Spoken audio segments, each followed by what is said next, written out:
The T formation. The T formation is the ancestor of nearly every offensive setup in football today. Picture this. The quarterback lines up directly under center, and behind him, three running backs spread out in a straight line to form the letter T. The fullback is right behind the quarterback, with two halfbacks flanking him on either side. In 1940, the Chicago Bears put the T formation on the map when they crushed Washington 73-0 in the NFL championship. That one game flipped football on its head, ending the single-wing era and ushering in modern football, where quarterbacks take the snap under center. Here's why it worked. The quarterback suddenly had four choices on every snap. He could give it to the fullback straight up the middle, pitch it to either halfback racing outside, or keep the ball himself. Defenses had no idea what was coming until the QB made his decision. But the real breakthrough was this: control. In the old single-wing system, the ball was snapped directly to different backs, and decisions were shared. The T formation changed that. For the first time, one player, the quarterback, had the ball in his hands every play, making every decision. That's how the quarterback position, as we know it today, was born. You won't see the pure T formation in today's NFL, but its fingerprints are everywhere. Any formation with a quarterback under center, from the I formation to modern pro sets, owes its existence to the T. It taught coaches and players alike that having a single decision maker in control could create chaos for defenses, and it forever reshaped the game. The I formation.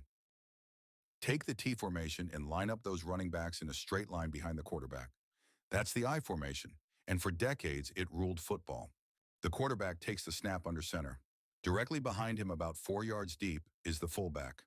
Behind the fullback, another 4 yards back, is the tailback. From above, the quarterback, fullback, and tailback form the letter I, giving the formation its name. This alignment was built for one thing: punishing defenses with physical football. The fullback acts like a human battering ram. On most plays, he charges forward and crushes the first linebacker or safety in his path. The tailback, with fresh legs, follows behind with a clear running lane. Think of it like having a personal bodyguard who clears the way. The fullback absorbs the hit so the tailback doesn't have to. This setup created some of the most dominant rushing attacks in NFL history. In the 1990s, the Dallas Cowboys used it to perfection. Emmitt Smith, the league's all-time leading rusher, followed fullback Darryl Johnston, who would blow up defenders and pave the way for huge gains. The Steelers leaned on it too. Franco Harris ran behind powerful fullbacks during Pittsburgh's dynasty years. But the I formation wasn't just about running. Once the ground game was established, offenses could use devastating play-action passes. The quarterback fakes the handoff to the tailback, linebackers bite and step forward to stop the run, and suddenly, space opens up behind them for tight ends and receivers across the middle. It's a classic 1-2 punch. Run until they overcommit, then strike through the air. Defenses had to adapt. Some switched to heavier looks, like a 4-4 defense, swapping a defensive back for an extra linebacker. Bigger bodies meant more resistance at the line of scrimmage, but it left them vulnerable to the pass. Others tried tactical adjustments, like slanting the defensive line, angling their rush to collapse specific gaps, disrupt blocking assignments, and clog running lanes.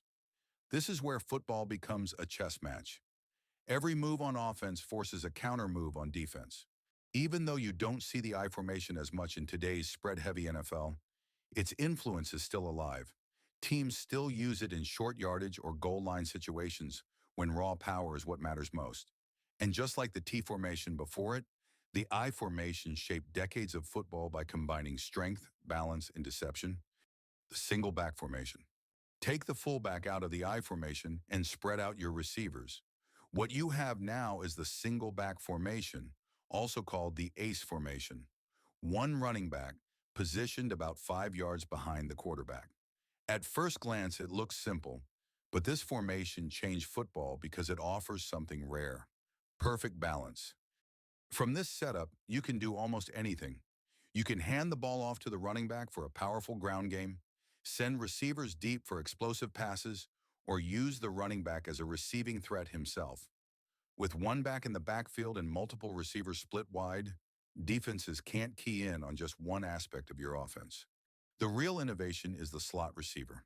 Without a fullback taking up space in the backfield, you gain an extra wide receiver lined up in the slot, the space between the tackle and the outside receiver. This alignment forces defenses to make tough decisions. Cover the slot receiver with a linebacker, and he's too slow to keep up. Bring in a defensive back, and now you've got fewer bodies to stop the run. Defensive coordinators face a chess match here. Stack the box to stop the run, and you open yourself up to quick passes. Play nickel coverage with an extra cornerback, and you're vulnerable to inside zone runs. The single back forces them to pick their poison. This concept became legendary in the 1980s under Bill Walsh in the San Francisco 49ers. Walsh's West Coast offense used quick, precise passes, often to the slot receiver, to control the game and replace the traditional ground attack. Defenses would adjust to cover the short throws, only to get burned by deeper routes downfield. The formation is also incredibly versatile in pass protection. With 5 eligible receivers, you can choose to keep the running back in to block, giving the quarterback 6 blockers and extra time to throw. Or you can send him out on a route, often creating a mismatch against a linebacker. Today, variations of the single back are foundational in the NFL. Teams run it 40 to 60% of the time because it offers the perfect mix of flexibility, balance, and unpredictability. It's the formation that blends power football with modern spread concepts, and it continues to evolve as offensive coordinators get more creative. The pro set formation. Picture the single back formation, but now split those running backs on either side of the quarterback. That's the pro set formation. Once the gold standard of NFL offenses, it lined up 2 running backs, about 4 yards deep, flanking the quarterback, creating one of the most balanced and unpredictable looks in football history.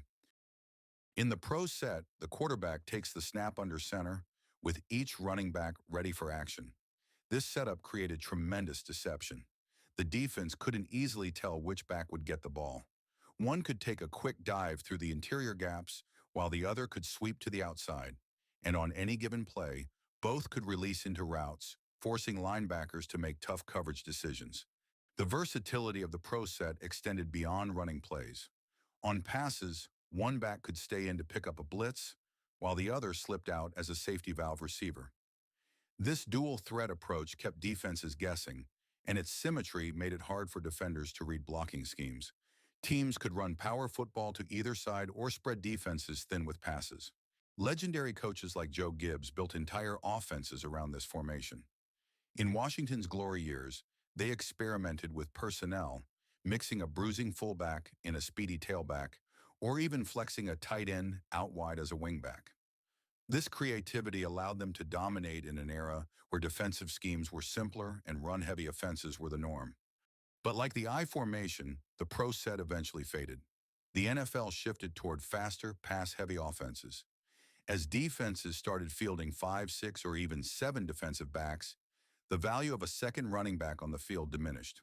Offenses realized that replacing a second back with a third wide receiver created bigger mismatches in space. Today, the pro set shows up mostly in short yardage situations or as a wrinkle to surprise defenses, but it's no longer a base offensive formation. Still, the pro set's legacy lives on. Its design laid the groundwork for modern play-action passing and motion concepts. It also helped define the role of the fullback, turning him into a lead blocker, a pass protector, and a capable receiver out of the backfield. This formation was all about flexibility, power, and deception, a combination that dominated football for decades. Shotgun formation. The shotgun formation didn't just change football, it reshaped the way offenses operate. In this setup, the quarterback doesn't line up under center. Instead, he stands 5 to 7 yards behind the line, catching the snap in midair. It seems routine now, but when it debuted, this was a revolutionary idea. Credit for the shotgun goes to Red Hickey of the San Francisco 49ers in 1960, but it was Tom Landry and the Dallas Cowboys who turned it into a weapon in the 1970s. Landry's Cowboys used the shotgun as a specialty package, especially on third down, and it became their signature look. The formation gave quarterbacks time, vision, and flexibility, qualities that would eventually make it a staple of every NFL offense. Here's why it was so effective. The quarterback begins the play already in throwing position. There's no 7-step drop, no wasted time setting up. He has a panoramic view of the defense before the snap, making it easier to read coverage and anticipate blitzes. And because he starts deeper in the pocket, he gains precious extra seconds against the pass rush. But early versions of the shotgun had a glaring weakness. Running the ball was tough. With the running back lined up beside or slightly behind the quarterback, there wasn't enough forward momentum to power through defenses. Teams often tipped their hand. If you saw the shotgun, it was almost certainly a passing play. Defenses could tee off on the quarterback with no fear of the run. That changed with the evolution of the zone read and spread concepts. Modern offenses use the shotgun to make every play a guessing game. Now the quarterback reads a single defender, often the defensive end. If that end crashes toward the quarterback, he hands off to the running back. If the defender stays home, the quarterback keeps it and runs. This 1-2 punch forces defenses to be wrong no matter what choice they make. By the mid-2000s, the shotgun wasn't just a passing down formation, it became a base offense. The 2007 New England Patriots used shotgun on most snaps, combining Tom Brady's quick passing game with versatile running backs who could catch passes or run between the tackles. That team set a record with 587 points, proving the shotgun could be both explosive and balanced. Today, shotgun is everywhere. Some teams, like the Eagles and Cardinals, run it more than 80% of the time. It gives quarterbacks unmatched vision and reaction time, allows offenses to spread the field, and still keeps defenses honest with designed quarterback runs and zone-read plays. The shotgun has evolved from a situational trick into one of football's defining formations, powerful, versatile, and nearly impossible to stop when executed well. Wildcat Formation. Take the quarterback out of the picture and snap the ball directly to a running back. That's the Wildcat Formation, simple in concept, but when it exploded onto the NFL scene in 2008 with the Miami Dolphins, it stunned defenses and dominated headlines. In the Wildcat, the ball skips the quarterback entirely. The running back stands in shotgun depth, takes the snap, and has a clear view of the defense from the moment the play begins. By removing the traditional handoff exchange, the offense saves time, and the runner gets the ball in his hands faster. Perfect for attacking gaps before defenders can react. But the real secret to the Wildcats' early success wasn't speed, it was numbers. On a normal run play, the quarterback hands off and essentially becomes a spectator. In the Wildcat, you either motion the quarterback out as a receiver or replace him with an extra blocker. Suddenly, you have 10 players paving the way for one ball carrier. That one extra blocker can turn a routine run into a big play. The Dolphins used Ronnie Brown and Ricky Williams to devastating effect, ripping off long touchdown runs and forcing defenses to rethink their game plans. Teams across the league scrambled to copy it, with Arkansas popularizing a college version called the Wild Hog. Some plays even added passing wrinkles. If the runner had a decent arm, defenses had to respect the possibility of a surprise throw.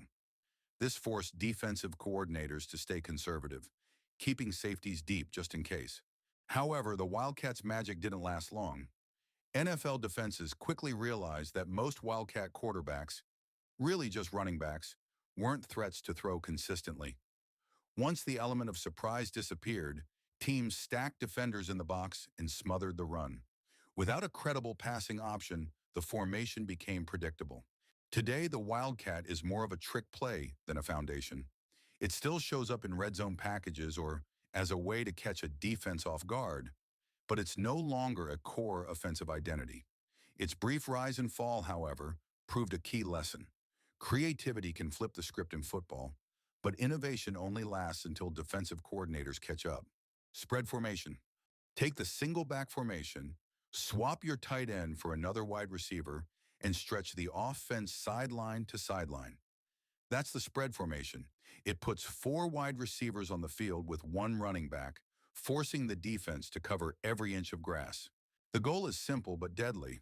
Create space. By spreading 4 receivers across the field, you stretch defensive coverage thin. This forces defenders out of the box and away from the line of scrimmage. And that's where the math kicks in.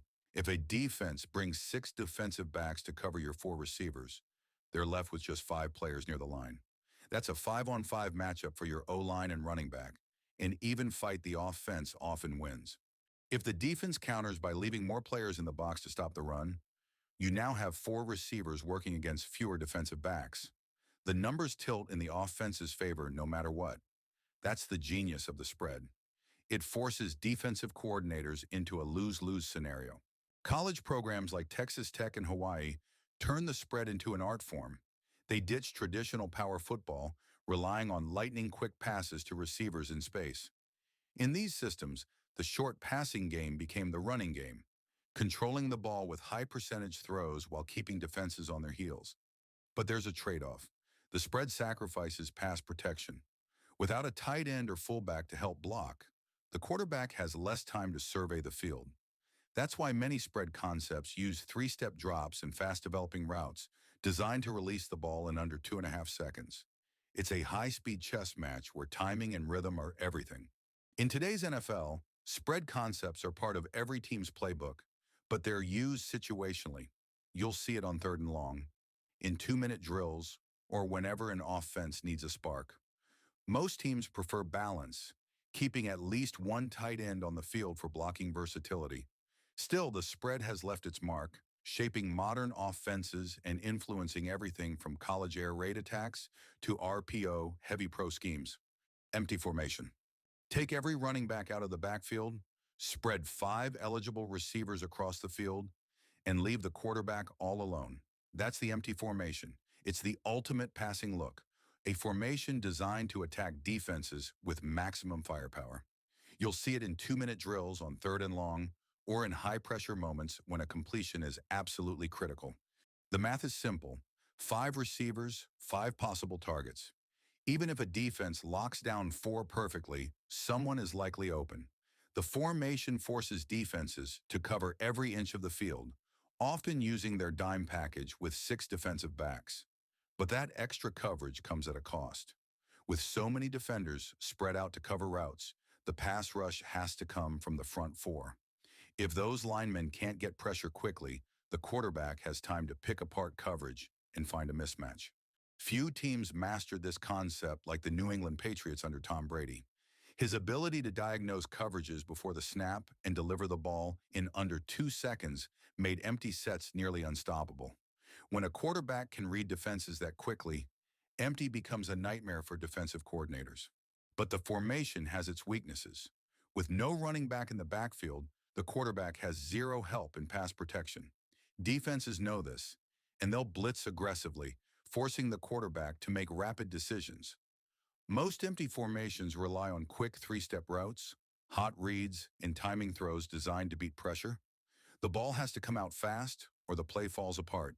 Coaches also use the empty formation to create surprise running opportunities. By spreading defenders wide, the middle of the field often opens up. That's why many teams incorporate quarterback draws or designed runs, especially with mobile quarterbacks. It's a clever way to keep defenses honest while still spreading them thin. Empty isn't a base formation, it's a weapon, pulled out in critical moments to isolate matchups, stretch defenses, and create big plays. Whether it's a quarterback surgically dissecting coverage or a surprise draw up the middle, the empty formation embodies modern football's shift towards spacing, speed, and precision. Which formation do you think has had the biggest impact on football? Leave a comment and let me know. If you'd like to dive deeper into football plays and strategies, don't forget to hit that like button and subscribe to the channel for more breakdowns.